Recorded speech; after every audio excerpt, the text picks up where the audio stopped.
All right, today we're tackling a huge topic from biblical prophecy, the first resurrection. You know, the one that talks about reigning with Christ for 1,000 years? But the big question has always been, who actually gets to be a part of that? So let's dive into the source material and see what it has to say. So, this is where it all starts. This one powerful line from the book of Revelation. It mentions a very specific group who, get this, came to life and reigned with Christ for 1,000 years. Now that phrase, came to life, is huge, right? It implies they were resurrected before everyone else. And that, of course, leads to one massive question. You got it. Who exactly are they? Are we talking about all believers here, or is this some kind of exclusive club? I mean, the answer to that question is the key to this whole thing. And let me tell you, the source we're digging into today has a very direct and honestly a pretty surprising answer for a lot of people. So what's the answer? Well, this source doesn't waste any time. The argument it lays out is that this special resurrection isn't for just anyone. No, it says it's for one single exclusive group. Let's get right to their central claim. And here it is, the crucial point, according to this interpretation, is that the first resurrection is not a general event for every single believer. It is specifically and exclusively reserved for those who gave the ultimate testimony, the martyrs.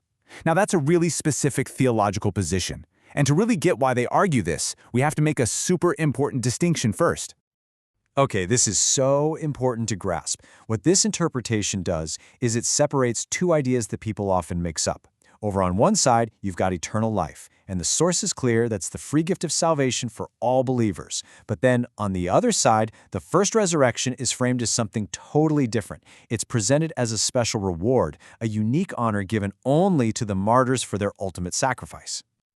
Okay, so you might be thinking, a special reward. Where does that idea come from? Well, the biblical logic, according to this source, is grounded in a concept that's woven all through the scriptures, the harvest of the first fruits.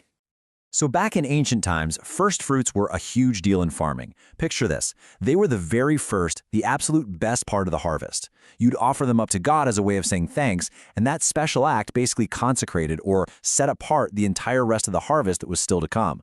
And it's that real-world principle that's used here as a really powerful spiritual metaphor.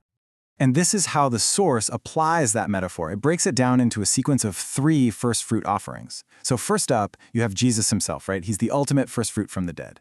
Then you have the martyrs from the early church era, who the source calls the early rain saints. And finally, there's this very specific group of 144,000 who are described as the final first fruits. They're the ones who complete this special offering before the big main harvest. Now, this idea of a special company of martyrs isn't just limited to one single moment in time. Not at all. According to the source, this company of the first fruits is actually gathered from across the entire sweep of biblical history. This timeline really shows you the incredible scope we're talking about. It actually starts all the way back with martyrs from the Old Testament, even before Christ.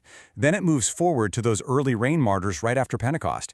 Then it zooms in on that very specific group, the 144,000, and it finishes with those who were killed for defying the beast during that final period known as the tribulation.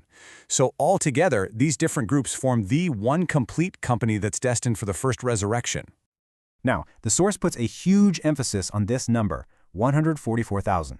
They're not just seen as another group of martyrs. No, they're seen as the final installment. Their completion is like the signal that the first fruits offering is officially full, and that's what triggers all the events that are supposed to follow. You could almost call them the capstone of this entire multi-generational company of witnesses.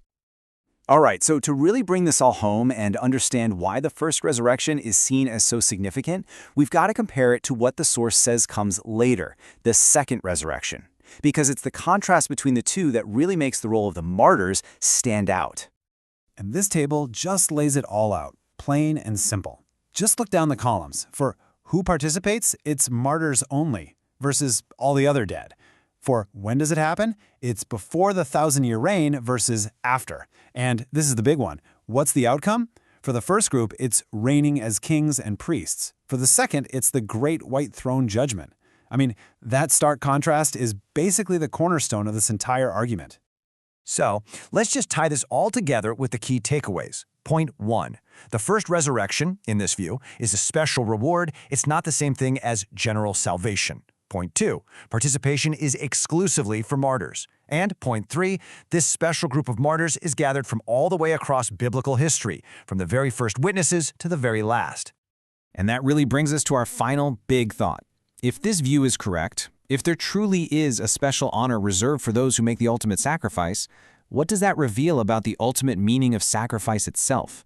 What does it say about how much a life laid down for faith is valued?